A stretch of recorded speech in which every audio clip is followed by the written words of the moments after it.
فناداها من تحتها ألا تحزني قد جعل ربك تحتك سريا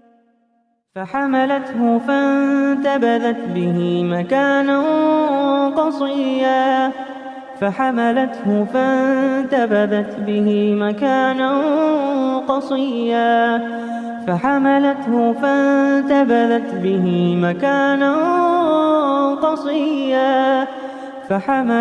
فانتبذت به مكانا قصيا فأجاءها المخاض إلى جذع النخلة قالت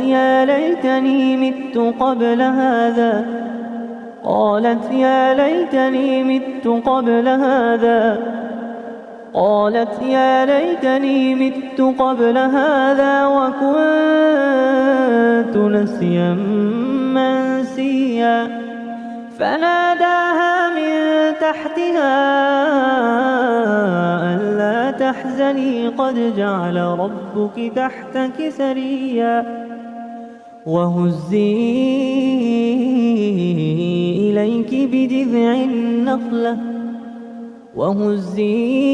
إليك بجذع النخلة تساقط عليك رطبا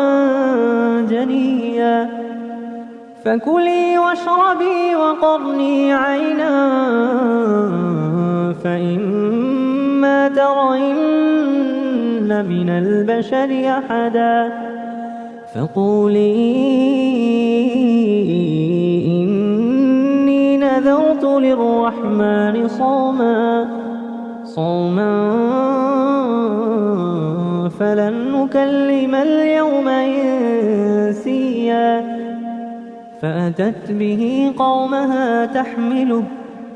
فأتت به قومها تحمله قالوا يا مريم لقد جئت شيئا فريا